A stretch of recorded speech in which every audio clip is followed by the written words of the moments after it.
안녕하세요. 책한민국입니다. 오늘 소개할 책은 초한지 인생 공부. 지은이는 원저 사마천, 지은이 김태현입니다. 사마천. 중국 전환시대의 역사가 아버지 사마담의 뒤를 이어 한 무제 때 태사령을 지냈다. 그는 아버지의 유지를 받들고자 수많은 자료를 정리하고 수집하며 역사서 저술에 임한다. 그러나 기원전 99년 이릉에 흉노 투항 사건이 일어나자 홀로 그를 변호하다가 무죄의 노여움을 사 치욕적인 궁형에 처해진다. 사마천은 오직 사기를 완성시키겠다는 일념으로 그 치욕을 견디며 살아남았다. 마침내 20년 만에 중국 역사의 대작 사기가 완성되었다. 이 책은 역사 서술의 새로운 전형인 기전체를 창조했을 뿐만 아니라 방대한 사료를 객관적으로 취사 선택하면서도 저자의 깊은 인간애와 통찰을 담아내어 인류 최고의 역사서 중 하나로 칭송받고 있다. 김태현. 역사와 철학, 경제학을 아우르는 학문적 토대 위에 동서양 고전의 지혜를 현대적 언어로 복원하는 인문학자이자 지식 큐레이터이다. 대학 및 대학원에서 인문사회과학을 전공한 후 수만 권에 달하는 방대한 독서를 통해 선구자들의 통찰을 연구해왔다. 본문을 읽겠습니다. 기원전 209년 진나라에서 진시황 사후 혼란이 깊어지자 진승 오광의 난이 들불처럼 번졌습니다. 왕우장상의 시가 어찌 따로 있겠는가 라는 구호가 민심을 흔들었고 각지에서 호걸들이 봉기했습니다. 강동에서는 항량과 그의 조카 항우가 초나라의 깃발을 다시 들었습니다. 폐현에서는 한 중년의 건달이 봉기했습니다. 그의 이름은 유방. 특별한 혈통도 눈부신 무용도 없었으나 사람들은 그를 따랐습니다. 진나라 멸망 직후 항우가 개최한 정치 연회인 홍문연에서 항우와 유방은 처음 정면으로 마주했습니다. 항우의 참모 범증은 유방의 제거를 거듭 권했으나 항우는 끝내 칼을 빼지 못했습니다. 유방은 장량의 기지로 유연하게 빠져나왔습니다. 기원전 202년 해하 전투에서 운명이 갈렸습니다. 한나라 연합군 60만 명은 사면 초가 전술로 초군을 둘러싸고 초나라의 노래를 부르며 그들의 의지를 무너뜨렸습니다. 항우는 자결했고 초한 전쟁은 막을 내렸습니다. 유방은 장안으로 천도하여 한 고조로 즉위했고 새 왕조는 제후 재편과 군권 정비에 착수했습니다. 그러나 기원전 201년 한시는 의심의 정점에서 회음 후로 강등되었고 팽월 또한 점차 견제받았습니다. 기원전 196년 유방이 남정의 반란을 진압하려 출전한 사이 장락궁에서는 비극이 일어났습니다. 여태후와 소환은 한신의 반역을 의심하고 그를 체포 주살했습니다. 같은 해 반역죄를 이유로 팽월은 처형되고 영포는 믿었던 이의 손에 사망합니다. 토사구팽이라는 말이 피로 새겨진 순간이었습니다. 진나라 말기의 혼란한 상황은 여불위로부터 시작합니다. 조나라의 수도 한단, 적국에 잡힌 볼모 이인의 거처는 진나라 왕손에 처솔하기엔 너무도 황량했습니다. 진나라와 조나라의 관계가 악화할 때마다 죽음의 위협에 시달려야 했던 그는 하루하루를 죽지 못해 버티고 있었습니다. 그때 화려한 비단옷을 입었으나 눈빛만은 매처럼 날카로운 사내가 문을 열고 들어왔습니다. 조나라와 위나라를 오가며 막대한 부를 쌓은 거상, 여불위였습니다. 여불위는 이인의 초췌한 몰골을 훑어보았습니다. 그는 속으로 나지막이 읊조렸습니다. 이것이야말로 진귀한 보물이로다. 사두었다가 훗날 크게 이익을 남기고 팔만하구나.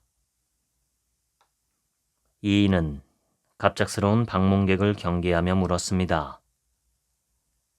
나 같은 처지의 사람에게 무슨 볼일이 있어 왔소? 여불이는 답했습니다. 소인은 대왕의 가문을 크게 만들어 드리러 왔습니다.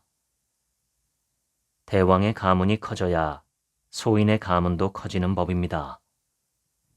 현재 진나라 태자 안국군께서는 화양 부인을 끔찍이 아끼시나 그분께는 자식이 없습니다. 만약 대왕께서 화양 부인의 양자가 된다면 대왕은 다음 왕위의 주인공이 될 것입니다. 여불이는 황금 500근을 탁자 위에 내려놓았습니다.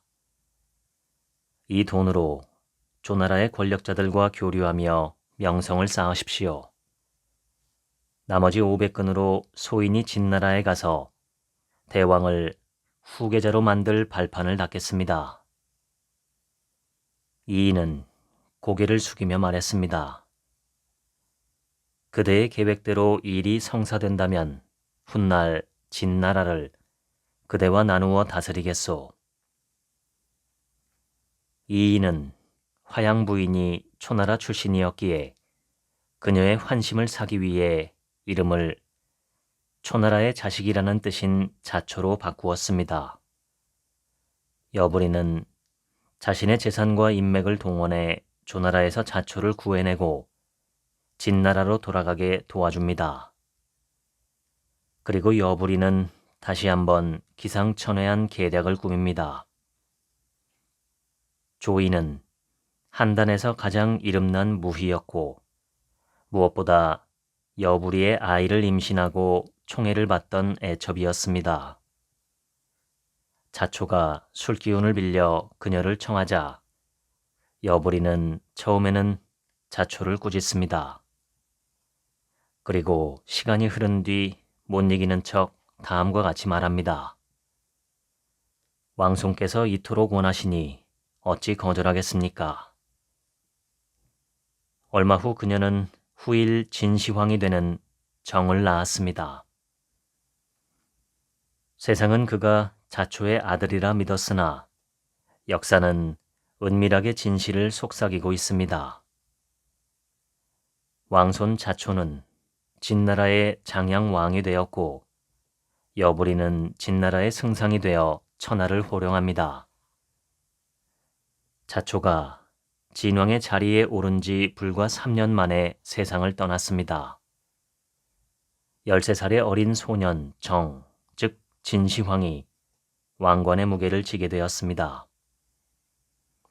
소년이 청년으로 자라며 자립을 꾀할수록 여불이의 권력에는 균열이 가기 시작했습니다.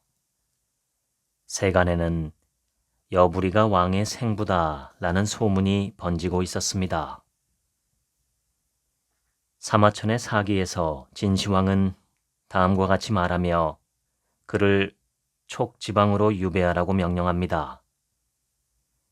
너는 진나라에 어떤 공이 있느냐? 무슨 친족이기에 중부라는 칭호를 받느냐? 그 후 여불이는 처형을 두려워하다 독을 마시고 자살합니다. 그가 권력의 정점에서 자멸하는 데까지 걸린 시간은 불과 10수년에 불과했습니다. 여불이가 사라진 뒤 진시황은 본격적인 철권 통치를 시작합니다. 그는 6나라를 멸망시키고 중국 최초의 통일 제국 지인을 세우며 스스로를 진시황제라 칭합니다. 하지만 중앙 집권과 법가주의의 과도한 집행, 만리장성과 아방궁 등의 무리한 대공사, 민심을 고려하지 않는 폭정은 내부의 균열을 키워갔습니다. 기원전 209년, 하늘은 구멍이라도 난 듯 거친 빗줄기를 쏟아내고 있었습니다. 진나라의 하급 관리 2명의 감시 아래 진승과 오광을 포함한 900명의 농민 병사가 북쪽 국경인 어양을 향해 늪지대인 대택향을 지나고 있었습니다. 계속된 폭우로 길은 거대한 강이 되었고 정해진 기일 안에 도착하는 것은 물리적으로 불가능해졌습니다. 기한을 놓치면 처형한다. 진나라의 법은 서슬퍼런 칼날과 같았습니다. 진승은 오광에게 나지막이 속삭였습니다. 도망쳐도 죽고 거사를 일으켜도 죽는다. 똑같이 죽을 운명이라면 나라를 세우는 대업을 하다가 죽는 것이 낫지 않겠는가? 진승은 병졸들을 향해 포효했습니다. 그대들은 기한을 어겼으니 모두 죽임을 당할 것이다. 설령 죽지 않는다고 해도 변방에서 고생하다 열의 대여섯은 죽어나갈 것이다. 장부라면 죽더라도 큰 이름을 남겨야 하지 않겠는가? 이어 그는 역사의 길이 남을 한마디를 던졌습니다. 왕과 제후, 장수와 재상의 씨가 어찌 따로 있겠는가? 진승과 오광의 봉기는 역사상 최초의 농민 봉기로 기록되며 진나라 몰락의 도화선이 됩니다. 진승과 오광의 군대는 파죽지세였습니다. 진승은 마침내 왕의 자리에 올라 진나라의 심장부를 겨누었습니다. 진나라 조정은 공포에 휩싸였습니다. 이때 2세 황제 호해 앞에 나선 인물이 바로 장안이었습니다. 장안은 아방궁을 짓던 노역자들을 무장시켜 죄수군대를 조직했습니다. 죽음을 목전에 둔 죄수들은 엄청난 전투력을 발휘하며 진승의 장수 주문의 군대를 격파했습니다. 장안의 반격이 시작되자 전세는 급격히 역전되었습니다. 진승의 곁에는 끝까지 그를 모시던 마부 장가가 있었습니다. 어느 추운 겨울밤 장가는 칼을 빼들었습니다. 왕이여, 당신의 머리가 나의 새로운 주인이 될 것입니다. 인류 역사상 최초의 농민혁명을 일으켜 대제국 진나라를 뒤흔들었던 영웅의 최후는 자신이 부리던 마부의 손에 죽임을 당하는 비극이었습니다. 항우는 어린 시절부터 남다른 기계와 풍모를 보였습니다. 숙부 항량은 조카의 재능을 아껴 글과 검수를 가르쳤으나 항우는 이내 실증을 내며 배우기를 그만두었습니다. 글은 제 이름이나 적을 줄 알면 충분하고 검술은 고작 한 사람을 상대하는 기술일 뿐이라 배울 가치가 없습니다. 저는 만인을 상대하고 제압하는 학문을 배우겠습니다. 어느 날 진시 황제가 대규모 행차를 이끌고 회계 땅을 지나가게 되었습니다. 이를 지켜보던 어린 항우는 거침없이 말했습니다. 저 자리를 내가 빼앗아 대신 들어앉을 수 있습니다. 기원전 208년 항량이 전사하면서 군의 지휘권이 공백 상태가 됩니다. 이때 항우는 초군의 실질적 지도자로 나서며 두각을 드러냈습니다. 항우의 존재를 결정적으로 세상에 각인시킨 것은 장한과의 거록 대전이었습니다. 천하는 이미 갈라지고 있었으며 진나라의 위세는 군데군데 금이 가고 있었습니다. 항우는 장한이 버티고 있는 진나라 거록 근처로 병사들을 배로 이동시킵니다. 항우는 또렷하게 외쳤습니다. 우리가 타고 온 배를 모두 가라앉혀라. 솥과 시루를 깨부수고 막사를 불태워라. 식량은 사흘치만 남겨라. 이 결연한 순간을 사마천의 사기에서는 이렇게 기록합니다. 모든 배를 가라앉히고 솥과 시루를 부수고 오두막을 불태우고 사흘치 양식을 지니게 하여 장정들에게 필사할 각오를 보였으니 돌아갈 마음은 조금도 없었다. 항우는 3만의 병력을 이끌고 진나라 장안의 수십만 대군을 정면으로 공격하여 진나라군을 괴멸시키고 조나라를 구원하는 데 성공하였습니다. 거록대전 이후 진나라군을 지휘하던 대장군 장한은 점차 수세에 몰렸고 그는 20만 명이 넘는 병력을 이끌고 초나라 진영에 투항하였습니다. 항우는 장수들을 처형하지 않고 오히려 포섭하는 방식으로 대응하였습니다. 그는 적장을 숙청하는 대신 받아들임으로써 세력을 빠르게 확장하였고 천하에 자신의 관용과 실리를 동시에 보여주는 상징적인 조치였습니다. 하지만 항우는 포섭한 진나라 병사들의 수가 여전히 많은 데다가 진심으로 복종하지 않는 것을 경계했습니다. 이에 그는 초나라 병사들을 동원해 밤에 진나라 병졸들을 기습하여 20만 명을 산채로 매장합니다. 이는 그가 항복을 받아들이는 포용을 보이되 완전히 믿지 않았으며 필요할 때는 무자비하게 통제할 수 있는 냉혹한 리더십을 가지고 있음을 드러냅니다. 항우가 보여준 리더십은 두려움보다 결단을 앞세우는 용기, 미련 없이 뒤를 끊는 단호함, 그리고 사람을 움직이게 하는 행동의 무게였습니다. 유방은 사람을 아꼈고 늘 베풀기를 좋아했습니다. 그의 성격은 시원시원하며 도량이 넓어 누구와도 격이 없이 어울렸습니다.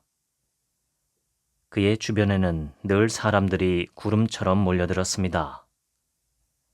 유방은 집안의 소소한 살림이나 농사 일에는 도무지 뜻이 없는 천하의 한량이기도 했습니다. 그는 늘 외상으로 술을 마셨으며 취하면 길이든 방이든 아무데나 쓰러져 잠들었습니다. 유방이 주막에 한번 머물면 술이 몇 배나 더 팔렸고 그 때문인지 주모들은 해가 바뀌면 외상장부를 과감히 찢어버리고 유방의 빚을 없애주곤 했습니다.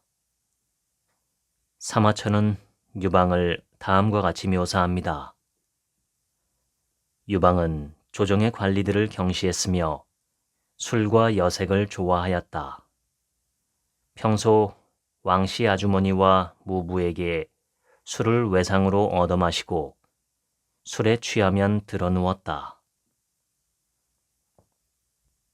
유방의 삶이 거대한 소용돌이 속으로 빨려 들어가기 시작한 것은 여산 황릉 조성을 위해 인부들을 호송하던 때였습니다. 인부들은 죽음과 다름없는 강제 노역을 피해 어둠을 틈타 하나둘 도망쳤습니다. 목적지에 도착하기도 전에 인부의 절반이 사라지자 유방 또한 죽음을 면치 못할 절망적인 상황에 놓였습니다. 유방은 남은 이들의 포박을 풀며 힘있는 목소리로 말했습니다. 그대들은 모두 가고 싶은 곳으로 가시오. 나 또한 여기서 그대들을 떠나 도망자가 될 것입니다. 자유를 얻은 인부들은 큰 충격과 감동에 휩싸였고 그중 장정 10여 명은 유방의 배짱과 인격에 매료되어 그를 따르기로 맹세했습니다. 하급 관리가 내린 자비로운 결단과 밤길의 용기가 1000명이라는 신화와 결합하여 훗날 대제국 한나라를 세울 거대한 민심의 불꽃이 된 것입니다. 유방은 마을의 거지에게도 말끝을 흐리며 웃어주었고 하인을 대할 때도 반말을 하거나 함부로 다루는 법이 없었습니다. 그는 누군가의 말 한마디에 귀를 기울였고 사소한 부탁도 쉽게 거절하지 않았습니다. 또한 유방은 사람들의 성정과 기질을 매우 정확하게 꿰뚫어 보는 능력이 있었습니다. 그 덕분에 그는 늘 사람을 잘 썼고 자신보다 똑똑한 인재를 기꺼이 앞세우는데 주저함이 없었습니다.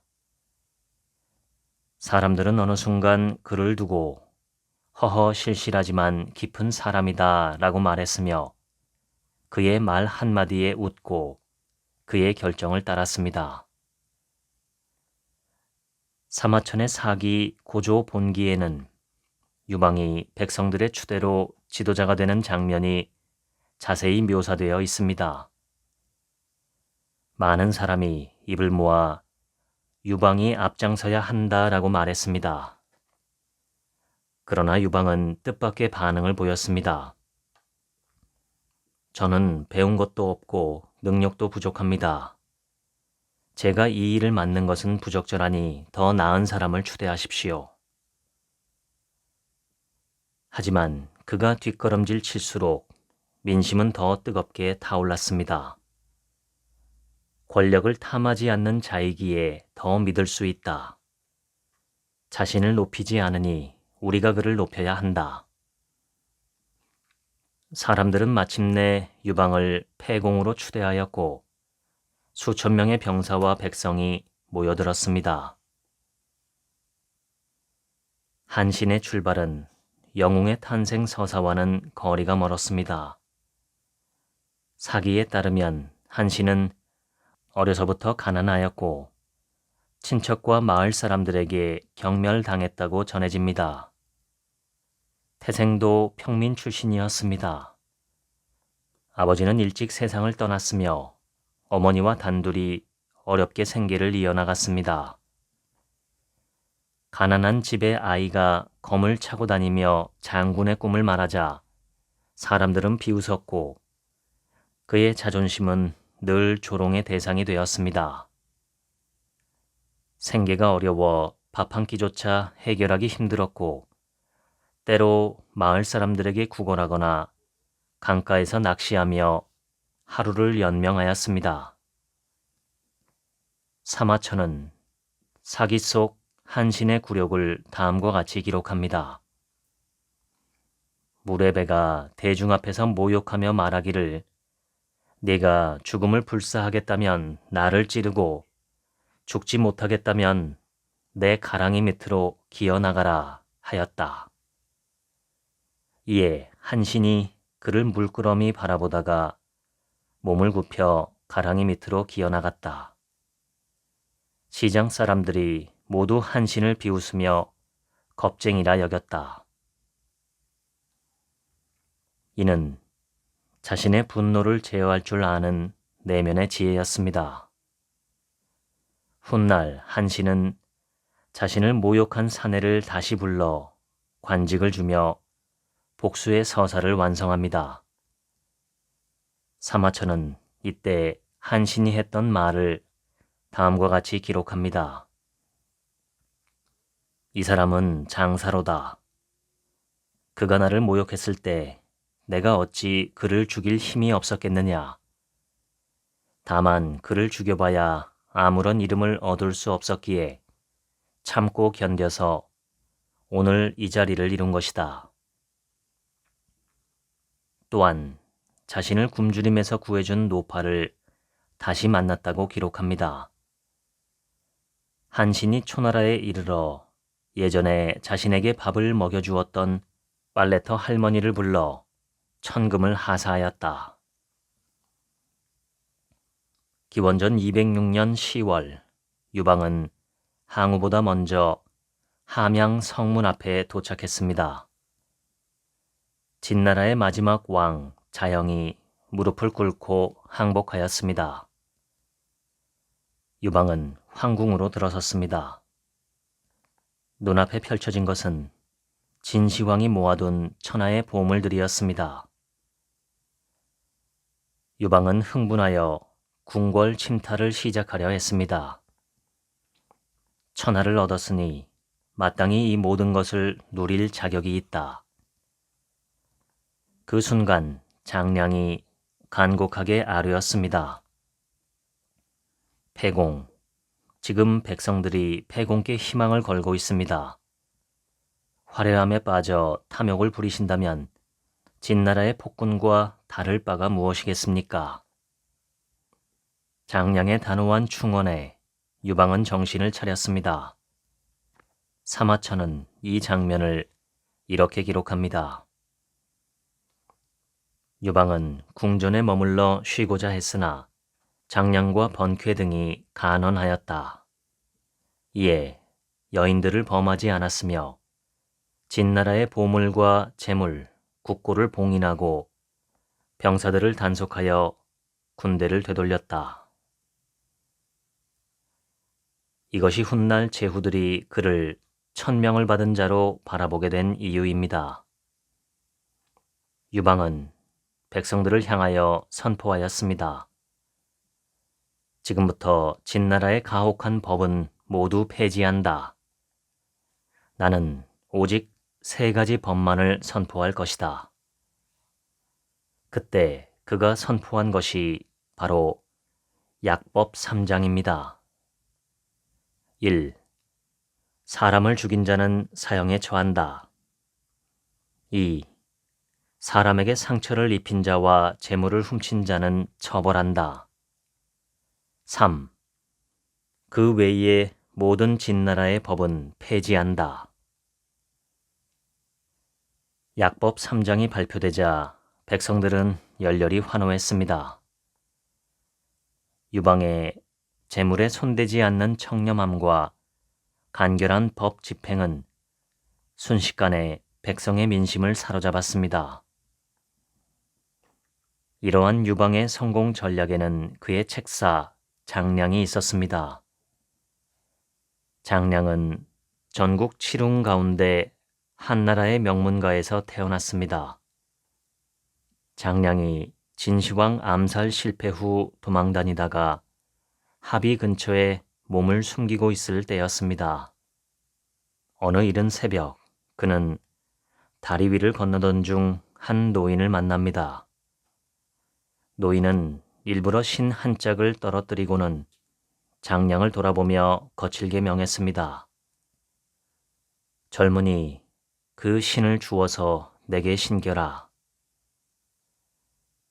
그는 잠시도 망설이지 않고 신을 주어 무릎을 꿇고 신겨 주었습니다. 노인은 이렇게 말했습니다. 내일 이 시간에 이곳으로 나오라. 다음 날 새벽 장량은 약속을 지켰지만 노인은 이미 와 있었습니다. 젊은이, 나보다 늦었구나. 그 다음 날 장량은 더 일찍 나왔지만 또 노인이 먼저 와 있었습니다. 3번째 날 장량은 한밤중부터 다리 밑에서 기다렸고 그제야 노인은 웃으며 말했습니다. 이제 네가 배울 자격이 있구나. 노인은 오래된 책 한 권을 꺼내 건네주었습니다. 그것이 바로 태공병법이었습니다. 장량은 그 후로 마음을 닦는 공부에 전념하였습니다. 태공병법은 훗날 황석공 삼략으로 전해지며 단순한 전술서가 아니라 병가사상의 요체를 담은 철학적 병법서입니다. 장량이 받은 병서는 사람을 움직이는 병법, 곧 심리와 정치의 병법이었습니다. 이로써 장량은 전략가로 거듭났습니다. 기원전 209년 진승과 오광의 봉기를 기점으로 호걸들이 일어나자 장량은 누구와 함께 대업을 도모할지 냉철히 관찰하였습니다. 그가 중시한 기준은 두 가지였습니다. 첫째, 백성을 거느릴 덕과 포용이 있는가? 둘째, 참모의 직언을 받아들일 귀가 있는가? 항우가 힘으로 사람을 누르려 했다면 유방은 웃음과 여유로 경계를 풀어 사람을 모았습니다. 장량은 그런 유방을 보고 생각했습니다. 이 사람이라면 함께 큰일을 도모할 수 있겠구나.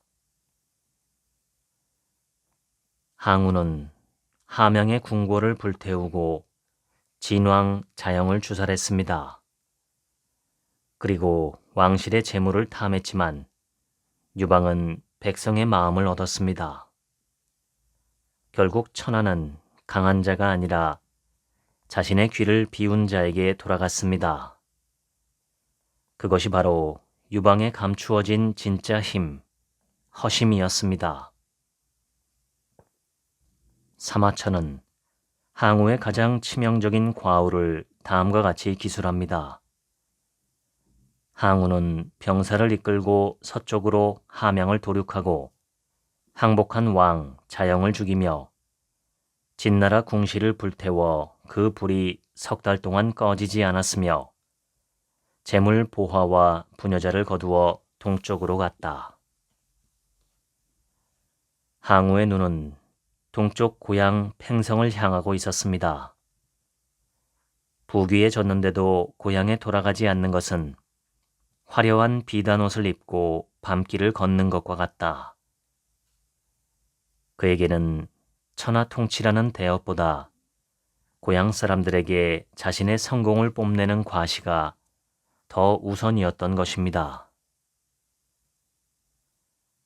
기원전 206년 말 진나라가 멸망하고 천하의 주인이 아직 정해지지 않았던 겨울, 역사의 흐름을 바꾼 정치 연회가 열렸습니다. 바로 홍문연입니다. 겉으로는 승리를 축하하는 잔치였지만 실상은 항우와 유방의 운명을 가르는 최대의 정치극이자 심리전 무대였습니다. 유방은 홍문연에 참석하여 평소보다 더 여유롭게 보이도록 행동했습니다. 술잔을 들고 큰 소리로 웃었고 항우의 기분을 살피며 농담을 던졌습니다. 장군께서 진나라를 무찌르셨으니 천하의 주인 아닙니까? 저는 그저 미리 함양에 다녀왔을 뿐입니다. 저는 패왕께서 오실 때까지 창고를 봉인하고 기다렸을 뿐입니다. 어찌 반역의 뜻이 있겠습니까? 이때 항우의 옆자리에는 범증이 앉아 있었습니다. 범증은 연회 내내 항우의 귀에 낮은 목소리로 속삭였습니다. 사마천의 항우 본기에서는 범증의 말을 이렇게 기록하고 있습니다. 지금 죽이지 않으면 후일 반드시 화를 입을 것이다. 그러나 항우는 대답하지 않았습니다. 결국 범증이 항우의 사촌 항장을 불러냈습니다. 장수를 축하한 뒤 칼춤을 청하라. 그 틈에 패공 유방을 쳐 죽여라. 항장은 춤추는 척하며 점점 유방 쪽으로 다가갔습니다. 그러나 그 순간 다른 검이 번뜩이며 항장의 칼을 막았습니다. 그는 항백, 항우의 숙부이자 유방의 책사인 장량의 은인이었습니다. 항백은 장량의 사전 부탁을 받아 항장을 막으며 건물을 함께 추면서 교묘히 유방의 목을 향한 칼끝을 슬그머니 비껴가게 했습니다. 유방은 공포를 품고 있으면서도 그 공포를 웃음으로 감췄습니다. 그의 가장 큰 무기는 유연함이었습니다. 긴장 속에서도 농담을 던졌고 항우의 분노를 부드럽게 흘려보냈습니다. 항우는 자신의 압도적 우위에 도취해 미래의 위협을 보지 못한 반면 유방은 죽음의 공포를 딛고 상대의 마음을 움직이는 최적의 전략을 구사했습니다.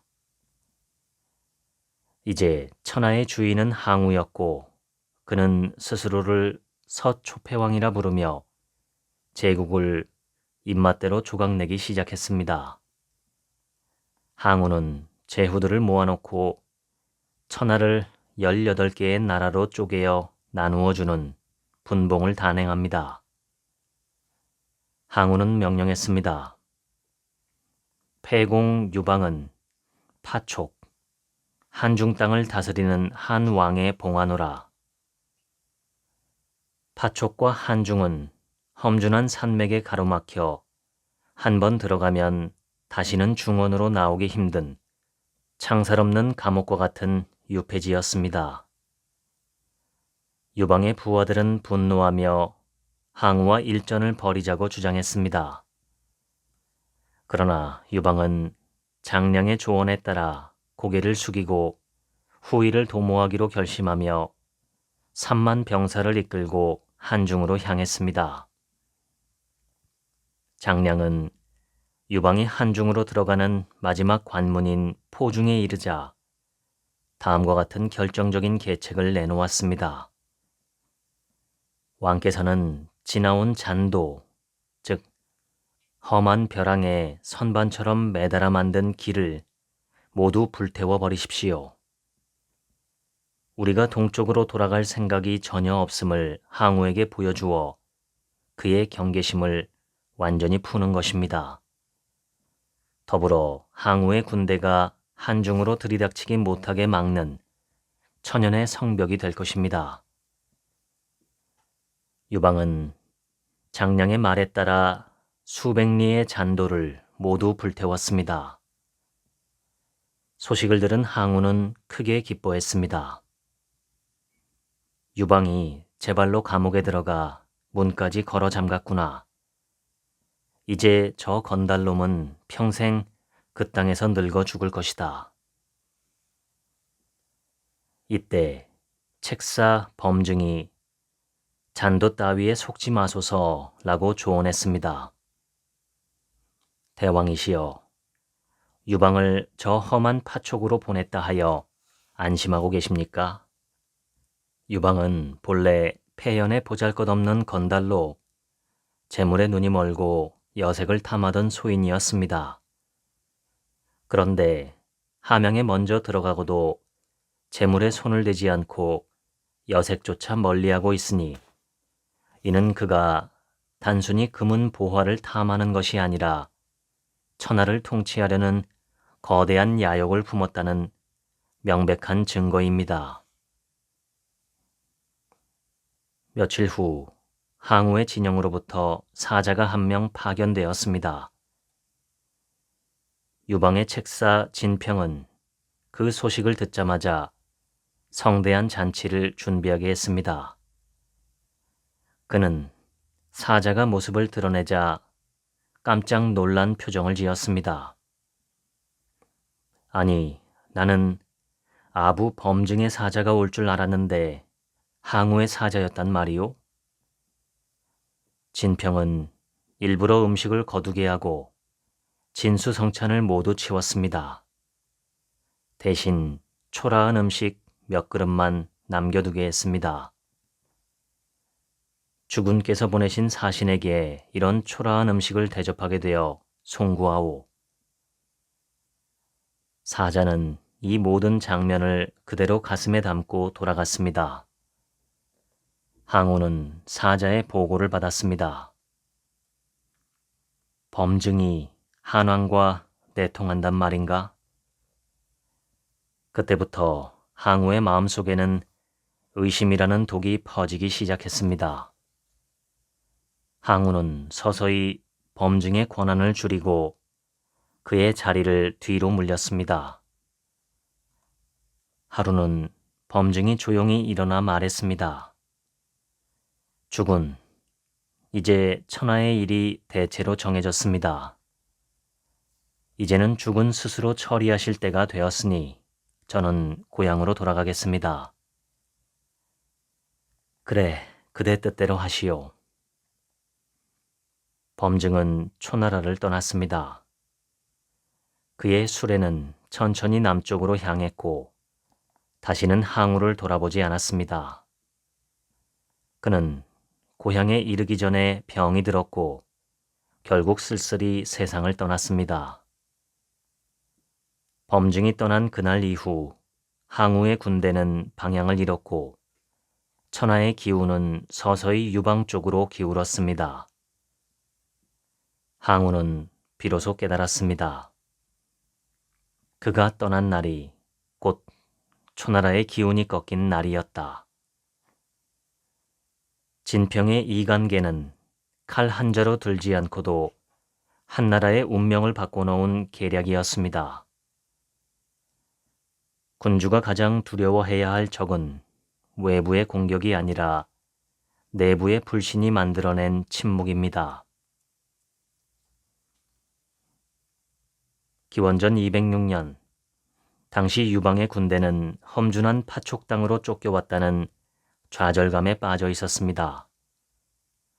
동쪽으로 돌아가고 싶어하는 병사들과 장수들의 향수병이 극에 달해 매일 수십 명의 장수가 탈영하던 혼란스러운 시기였습니다. 그 무렵 유방의 진영에서는 난리가 났습니다. 소화도 도망쳤다. 유방은 분노로 얼굴이 붉어졌습니다. 병사들은 두려움 속에 모두 도망칠 채비를 했습니다. 그러나 소하가 말을 몰고 돌아왔습니다. 그의 곁에는 낯익은 얼굴이 함께 있었습니다. 바로 사라졌던 한신이었습니다. 소하는 한 걸음 다가서며 단호히 고개를 들었습니다. 대왕, 천하는 병사로 얻는 것이 아니라 사람으로 얻는 것입니다. 오늘 한신을 잃는다면 대왕은 천하를 잃게 될 것입니다. 한신은 보통 사람이 아닙니다. 그는 천하를 뒤흔들 자입니다. 지금 그를 대장으로 삼아 주십시오. 그를 얻으면 천하를 얻고 그를 잃으면 다시는 기회가 오지 않을 것입니다. 유방은 조용히 인장을 꺼내 한신의 손에 쥐어주었습니다. 오늘부터 그대가 한나라의 대장이다. 한신은 절을 올린 뒤 거침없는 목소리로 되물었습니다. 지금 대왕의 적은 항우가 아닙니까? 대왕께서 스스로 생각하시기에 용맹함과 어질고 너그러움에 있어 항우와 비교하면 어떠십니까? 유방은 솔직하게 답했습니다. 내가 그보다 못하오. 저 역시 대왕께서 항우보다 못하다고 생각합니다. 하지만 저는 항우와 오랫동안 함께하며 그의 치명적인 약점 두 가지를 보았습니다. 그것은 바로 필부지용과 부인지인입니다. 항우가 한번 호통을 치면 1000명이 벌벌 떨지만 그는 유능한 장수를 믿고 일을 맡길 줄 모릅니다. 이것은 그저 평범한 사내의 용기인 필부지용일 뿐입니다. 또한 그는 병사가 다치면 눈물을 흘리며 음식을 나눠주지만 정작 병사가 공을 세워 벼슬을 주어야 할 때는 인장의 모서리가 닳도록 만지작거리며 아까워합니다. 이것이 바로 사사로운 정의 얽매인 부인내의 인자함, 부인지인입니다. 드디어 유방에게 반격의 시간이 왔습니다. 한신은 기상천외한 계책을 내놓았습니다. 수만 명의 인력을 동원해 이전에 불태웠던 잔도를 보란듯이 수리하기 시작한 것입니다. 관중을 지키던 장하는 그 험한 길을 언제 다 고치겠느냐라며 비웃었습니다. 하지만 장한이 잔도의 시선을 빼앗긴 사이 유방의 주력군은 험준한 고갯길을 타고 내려가 진창을 기습 점령했습니다. 백성들은 소와 술을 들고 나와 한나라 군대를 환영했습니다. 유방은 제후들에게 경문을 보냈습니다. 항우가 우리의 주군인 의제를 살해했으니 천하의 공적이다.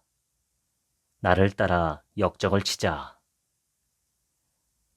이 명분에 힘입어 유방을 중심으로 한 제후 연합군은 무려 56만 명이라는 대병력으로 불어났습니다.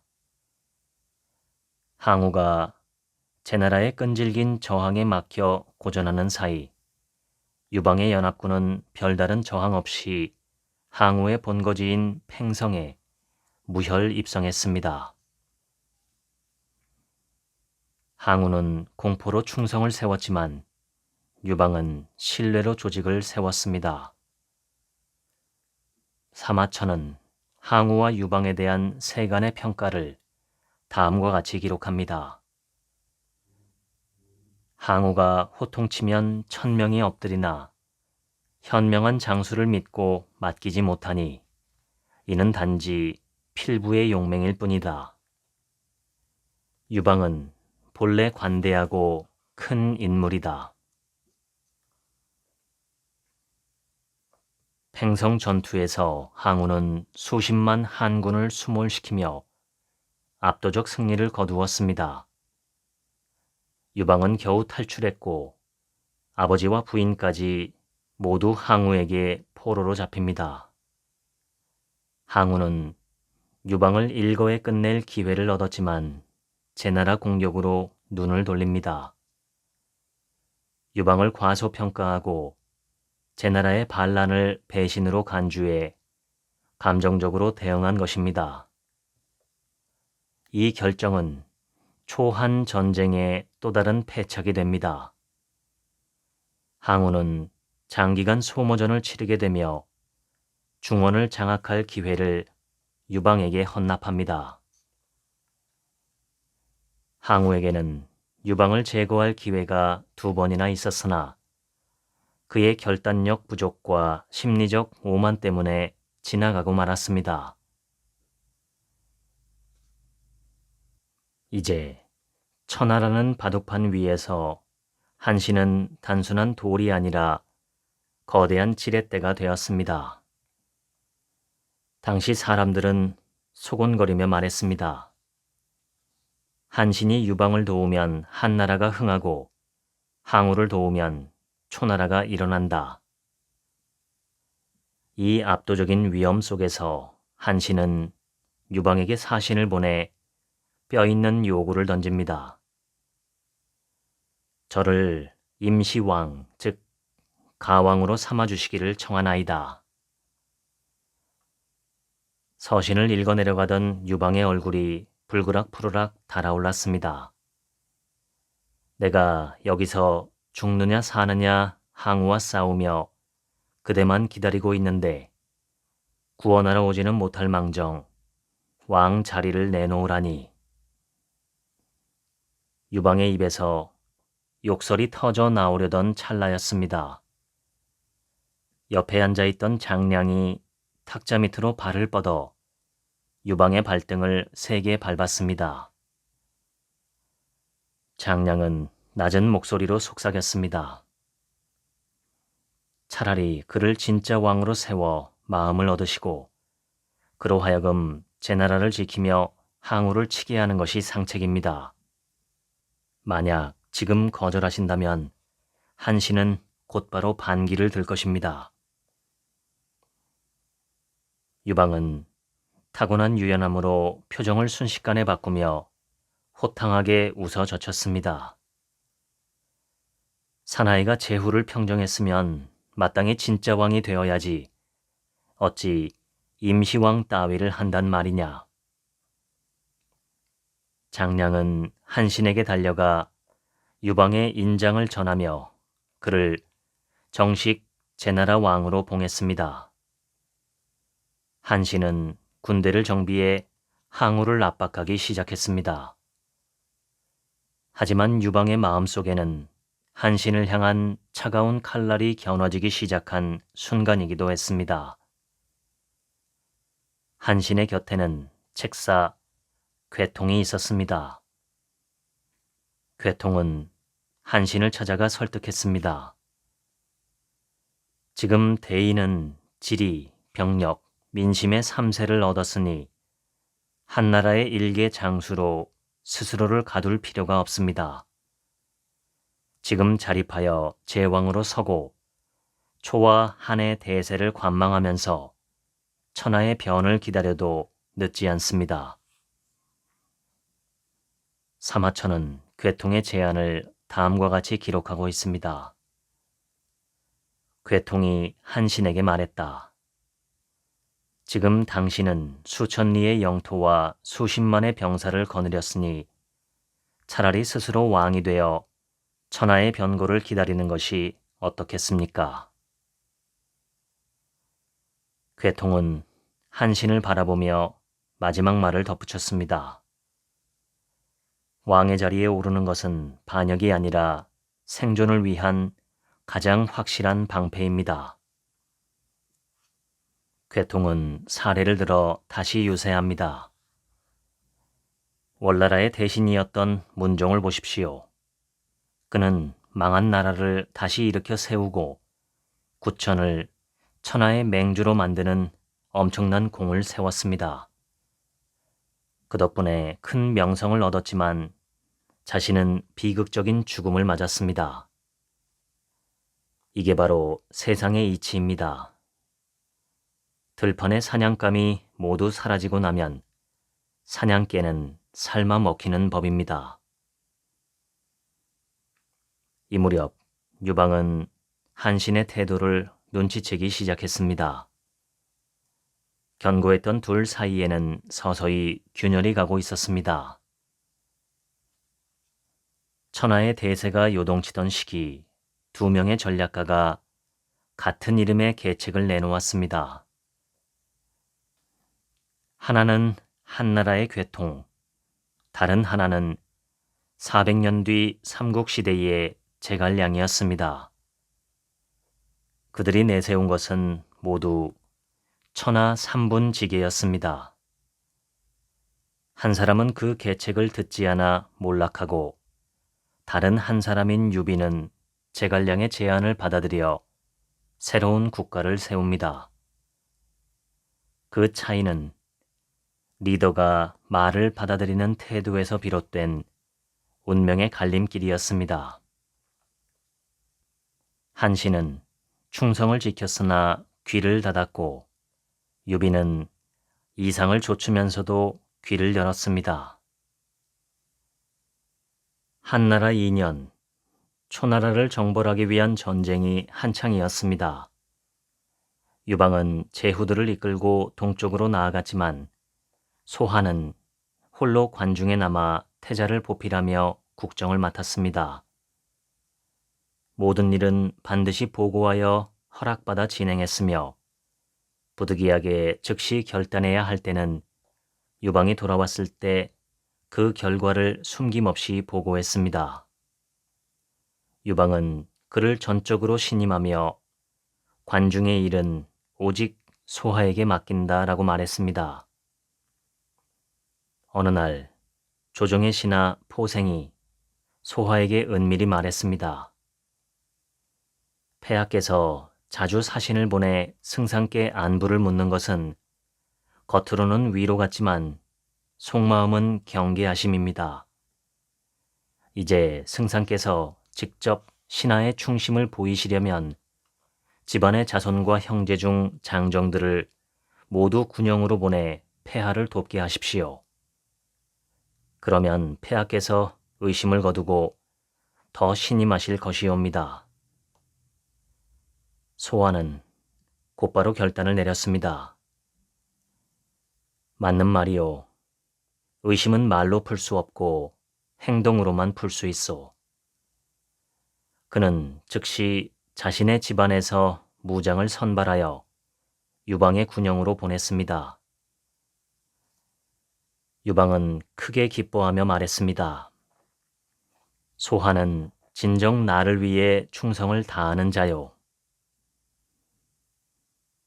한나라 11년 어느 날 유방은 사신을 보내어 승상 소화를 상국으로 제수하고 시급 5,000호를 더해 주었으며 병사 500명과 도위 1명을 붙여 그를 호위하도록 명했습니다.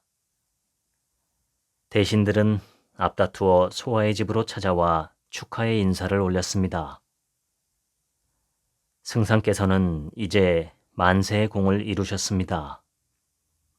이제 한나라에서 감히 그대와 겨룰 자가 없을 것이오. 그러나 단 한 사람 소평만은 고개를 숙이고 조문을 표했습니다. 소화가 놀라 물었습니다. 다들 축하를 전하는데 경은 어찌하여 조문을 하시오? 소평은 대답했습니다. 이제 화가 여기서 비롯될 것이기 때문이요. 황상께서는 지금까지 밖에서 햇볕을 맞으며 전장을 누비고 계시옵니다. 그러나 승상께서는 궁 안에서 정사를 돌보며 편히 지내셨습니다. 그럼에도 이제 봉지를 더하시고 호위병까지 받게 되셨으니 그것은 황상의 총애가 아니라 의심의 시작입니다. 호위병은 그대를 지키기 위함이 아니라 감시하기 위함입니다. 지금 이 은총을 사양하십시오. 봉업을 사양하고 재물을 나라의 군비로 내놓으신다면 황상의 마음은 기뻐하고 의심은 거두어질 것이옵니다. 다음날 아침 소하는 사신 앞에 나아가 말했습니다. 봉업은 사양하옵고 재물은 전쟁을 위한 군량으로 바치겠사옵니다. 소식이 전해지자 유방은 말했습니다. 소하는 진정 나라를 위하는 자요. 내 마음이 밝아졌도다. 소하는 홀로 장안의 별빛을 바라보며 생각했습니다. 임금의 신뢰란 바람과 같아 한순간 불어오고 의심이란 그림자와 같아 절대 사라지지 않는 것이로다. 이후 소하는 집과 밭을 마련할 때도 항상 외딴 곳에 마련하였고 집을 지을 때도 담장을 높이 하지 않았습니다. 해하, 그곳에서 초와 한의 오랜 전쟁은 마지막 불꽃을 피우게 됩니다. 해하 전투에서 항우는 10만 정예 기병을 이끌고 있었으며 유방의 연합군은 한신을 총사령관으로 하여 60만이 넘는 대군을 갖추고 있었습니다. 항우군은 사면이 완전히 포위되었고 전세는 순식간에 한신에게 기울었습니다. 서쪽 언덕에서도 북쪽 들판에서도 남쪽 숲에서도 초가, 초나라 노래가 들려왔습니다. 어찌 한나라 진중에서 우리 초나라의 노래가 들리는가? 그 노래는 단순한 노래가 아니었습니다. 한나라군이 일부러 초나라 포로들에게 노래를 부르게 하여 초군의 마음을 무너뜨리는 심리전이었습니다. 새벽녘 항우는 남은 800여 명의 정예 기병을 추려 돌파전을 감행했습니다. 오강에 이르자 그곳에 조그마한 배 한 척이 떠 있었습니다. 강을 지키던 정장이 항우를 보고 달려나와 무릎을 꿇었습니다. 왕께서는 어서 강을 건너시옵소서. 동쪽으로 돌아가시면 다시 병사를 모을 수 있을 것이옵니다. 항우는 고개를 저었습니다. 강동의 자제 8,000명이 나를 따라 서쪽으로 왔으나 한 사람도 살아 돌아간 이가 없구나. 설령 그들의 아버지와 형들이 나를 불쌍히 여겨 왕으로 세운다 해도 내가 무슨 낯으로 그들을 보겠는가. 결국 항우는 적을 향해 돌진하다가 스스로 목을 찔러 자결합니다. 유방은 군대를 이끌고 낙양에 입성했습니다. 제후들이 구름처럼 모여들었습니다. 이제 천하가 평온해졌으니 마땅히 황제의 자리에 오르셔야 합니다. 유방은 관례에 따라 3번을 사양했습니다. 나는 덕이 부족한 사람이다. 어찌 감히 그 자리에 앉겠는가. 그러나 장량과 소하 그리고 제후들의 간곡한 청이 이어지자 마침내 그는 선포했습니다.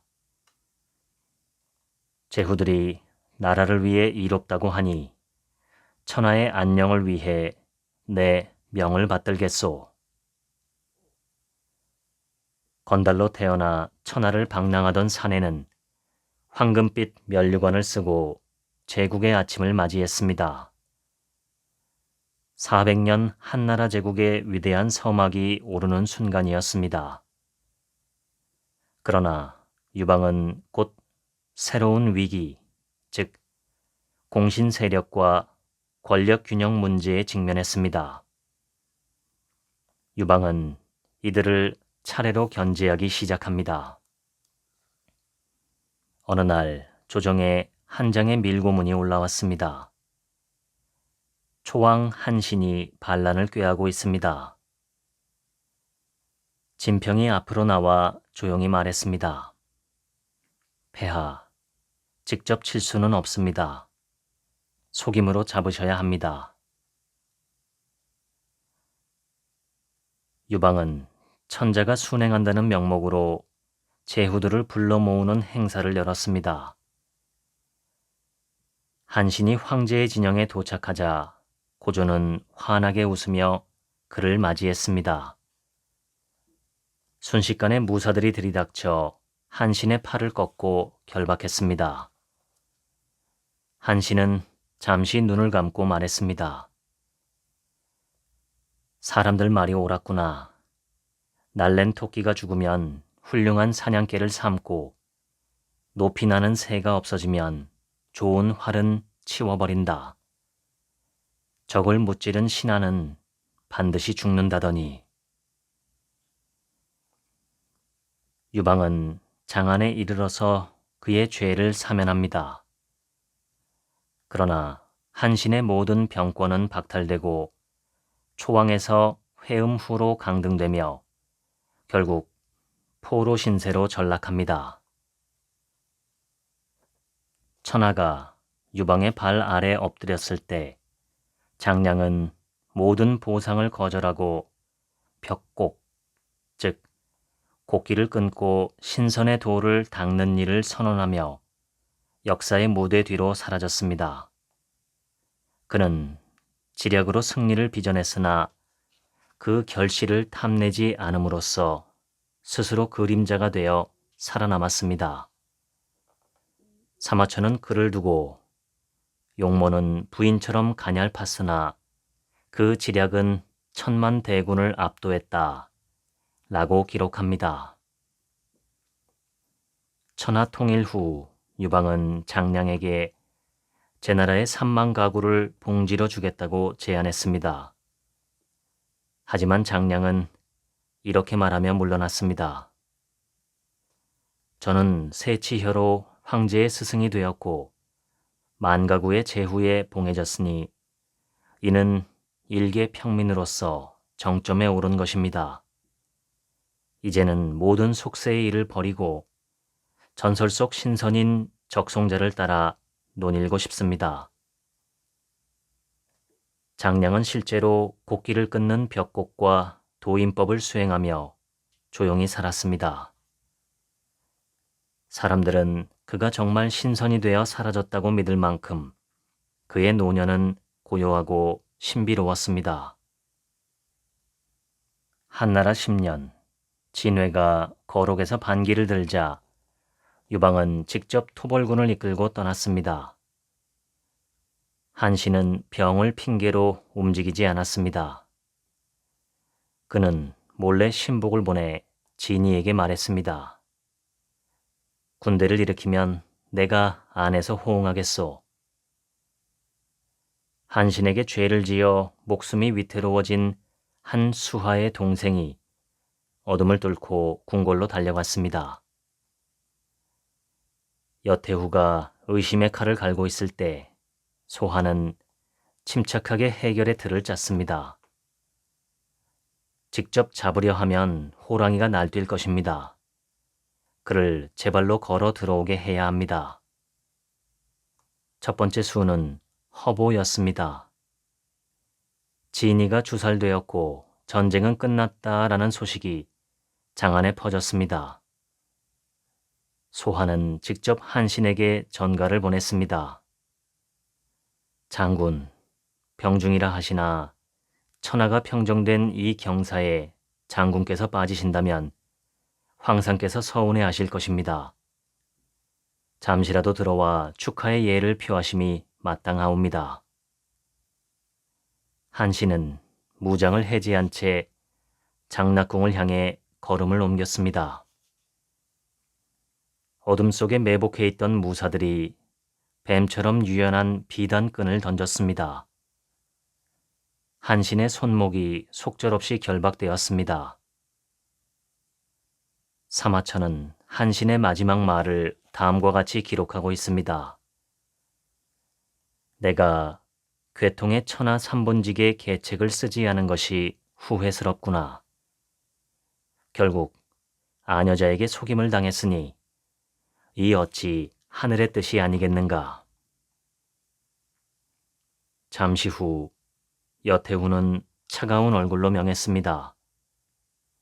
한신의 삼족을 멸하라. 얼마 뒤 고조가 돌아와 소식을 들었습니다. 그는 천천히 눈을 감으며 말했습니다. 한신이 죽을 때 무슨 말을 남겼소? 괴통의 계책을 쓰지 못한 것이 한이랍니다. 유방은 분노에 차서 명했습니다. 괴통을 잡아들이라. 괴통은 끌려왔고 그에게 내려진 형벌은 팽살, 삶아 죽이는 형벌이었습니다. 그는 끓는 가마솥 앞에서도 평정했습니다. 아, 원통하다. 이렇게 허무하게 삶아 죽게 된다니. 그러자 유방이 말했습니다. 내가 한신에게 모반을 가르치고도 무엇이 원통하단 말이냐. 괴통은 고개를 들고 조용히 대답했습니다. 개는 단지 자기 주인이 아닌 자를 보면 짖을 뿐입니다. 저는 오직 한신만 알았을 뿐 폐하를 알지 못했습니다. 하지만 폐하, 세상에는 여전히 날카로운 칼을 품고 폐하처럼 천하를 노리는 자들이 많습니다. 단지 힘이 부족하여 행동으로 옮기지 못할 뿐입니다. 그들을 모두 삶아 죽이실 생각이십니까? 유방은 잠시 말을 잃었습니다. 침묵하던 그는 마침내 명했습니다. 괴통을 풀어주도록 하라. 괴통은 천천히 몸을 돌려 떠났습니다. 한신은 새로운 역할로 자기를 확장하지 못했고 권력의 재편 속에서 심리적으로 붕괴했습니다. 괴통의 천하 삼본직에는 현실적인 생존 전략이었습니다. 그러나 한신은 그것을 거부합니다. 사마천은 한신에 대한 안타까움을 다음과 같이 표현하고 있습니다. 그렇게 힘쓰지 않고 천하가 안정된 뒤에야 반역을 꾀하다가 종족이 멸망하는 지경에 이르렀으니 또한 안타깝지 않은가. 한때 유방과 함께 대지를 붉게 물들였던 사냥개들은 모두 끓는 가마솥 속으로 사라졌습니다. 이러한 피해 숙청 끝에 유방이 내린 결단이 바로 백마의 맹세였습니다. 그는 공신들과 함께 흰 말을 잡아 그 피를 나누어 마시며 유시성을 가진 자가 아니면 왕이 될 수 없고 공이 없는 자는 제후가 될 수 없다 라는 철칙을 세웠습니다. 이는 제국이 더 이상 공신들과 나누어 갖는 공유물이 아니라 오직 요시 일가만이 소유하는 지배체제임을 선포한 결정적인 사건이었습니다. 유방은 스스로를 영웅이라 믿지 않았습니다. 다만 사람을 알아보는 눈 하나로 천하를 거머쥐었을 뿐입니다. 이제 그의 곁에는 장량도 소화도 한신도 없었습니다. 남은 것은 오직 고독뿐이었습니다. 유방의 성공과 치세를 설명할 때 청나라 말 유명한 사상가인 이종호의 후흑학이 종종 인용됩니다. 그의 주장은 단순했습니다.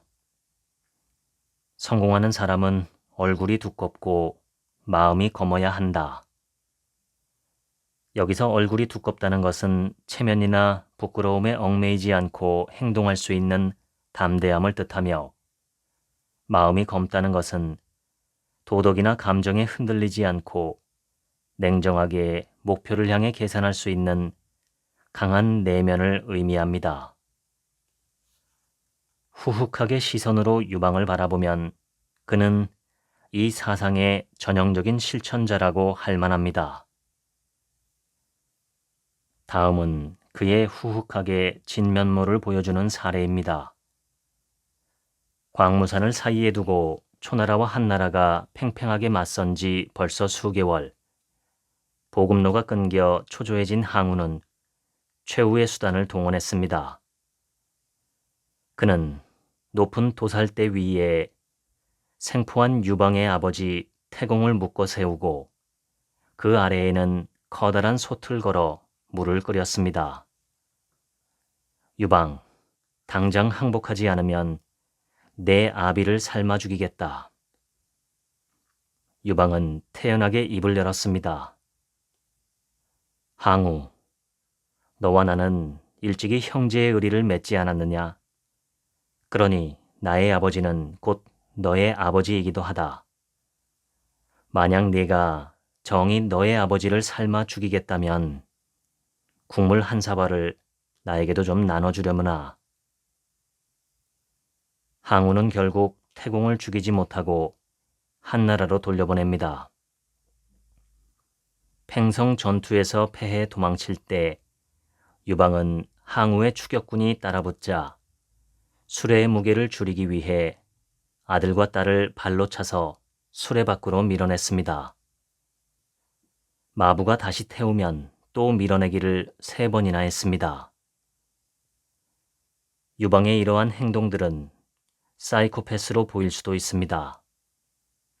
하지만 천하라는 거대한 판을 차지하는 자는 도덕적 완벽주의자가 아니라 현실의 비정함을 견디고 이용할 줄 아는 후흑의 대가여야 함을 설명하는 사례이기도 합니다. 유방은 부족하고 못난 자가 천하를 얻었다라는 역사의 역설을 통해 진정한 리더십은 완벽한 개인이 되는 것이 아니라 타인의 힘을 끌어내어 하나의 유기체를 만드는 것임을 증명했습니다. 사마천은 건달 출신의 리더 유방의 성공 요인을 다음과 같이 분석합니다. 그는 어질고 사람을 사랑했다. 베풀기를 좋아했다. 마음이 활달하고 탁 트여 있었다. 항상 대범한 도량을 가지고 있었다. 지금까지 초한지 인생 공부 읽어드렸습니다. 지금부터는 제 얘기입니다. 초한지는 기원전 221년 성립한 중국 최초의 통일 왕조 진나라가 불과 몇십 년 만에 망하고 이합집산을 거쳐 한나라가 세워지는 과정을 배경으로 합니다. 항우와 유방 두 영웅이 겨루는 이야기입니다. 초한지, 삼국지를 비롯한 모든 전쟁 이야기의 본질은 근본적으로 딱 두 가지 핵심이 있습니다. 첫째는 누가 대장이 될 것인가. 둘째는 땅 따먹기입니다. 우두머리가 되는 것과 땅 따먹기는 거의 같은 맥락입니다. 누가 더 힘이 세고 누가 더 영리한가, 그리고 누가 더 운이 좋은가, 이 세 가지가 운명을 결정합니다. 더 힘세고 더 영리하고 더 운이 좋은 사람이 우두머리가 되어서 더 많은 땅을 차지하는 것, 이것이 모든 전쟁 이야기의 핵심 줄거리입니다. 우리가 살아가는 인생도 전쟁과 비슷합니다. 힘센 사람이 이기고 영리한 사람이 승리하고 운 좋은 사람이 차지합니다. 우리는 이 세 가지 요소, 즉 힘과 지혜와 행운을 우리 힘으로는 어떻게 할 수 없는 영역이라고 생각할 때가 많습니다. 하지만 힘은 기를 수 있고 지혜는 닦을 수 있고 행운은 끌어당길 수 있습니다. 힘이 있었던 항우는 자신의 힘을 너무 믿었기 때문에 오만했고 결국 그 때문에 실패했습니다. 유방은 사람 좋은 영웅처럼 보였지만 냉정하게 실리를 챙길 줄 아는 사람이었습니다. 자기 자신을 평가하는 능력으로 보자면 유방은 항우보다 훨씬 더 뛰어났습니다. 두 사람 모두 당대의 천하 영웅이었지만 그 결말은 전혀 달랐습니다. 유방은 새로운 제국의 황제가 되었고 항우는 전쟁터에서 싸우다 스스로 목숨을 거두었습니다. 저는 이런 생각을 해봅니다. 만약에 항우와 유방이 서로 다투지 않고 사이좋게 힘을 합쳐 동업을 했더라면 그 수많은 사람들이 죽지 않아도 되었을 텐데 하고 말이죠. 그런데 그럴 수 없는 이유가 딱 하나 있습니다. 그것은 바로 원톱, 즉 하나뿐인 우두머리가 되고 싶어하는 인간의 동물적인 본능입니다. 인간은 대단히 협력적인 동물이지만 동시에 대단히 경쟁적인 동물이기도 합니다. 이는 마치 동전의 양면과 같아서 우리는 끊임없이 협력하고 끊임없이 경쟁합니다. 이러한 인간의 본능은 앞으로도 아주 오랫동안 변하지 않을 것입니다. 같은 부모 아래서 태어난 형제자매도 서로 경쟁하고 협력합니다. 한 선생 밑에서 동문 수학한 제자들도 서로 경쟁하고 협력하지요. 좋은 의미에서 보자면 인류의 모든 발전은 이러한 경쟁과 협력에서 비롯했습니다. 그런데 거기에 나만이 우두머리가 되어야 한다는 욕심이 끼어들면 비극이 시작됩니다. 다툼과 전쟁이 시작되는 것이죠. 소설 초한지와 소설 삼국지는 각각 10권이라는 긴 분량 때문에 읽어보지 않은 분들이 꽤 있다고 알고 있습니다. 그런데 초한지와 삼국지는 세상을 배우는 훌륭한 교과서입니다. 불볕 더위를 초한지와 삼국지로 녹여보시면 어떨까요? 오늘 소개한 책 초한지 인생 공부를 먼저 읽어보시고 초한지를 읽어보시면 훨씬 더 수월하게 읽으실 수 있습니다. 다른 경쟁에서 모두 지더라도 내 인생을 뿌듯하게 사는 나 자신과의 경쟁에서만큼은 당신께서 꼭 승자가 되시기를 바랍니다. 지금까지 책 한 민국의 하루치 생각이었습니다. 들어주셔서 감사합니다.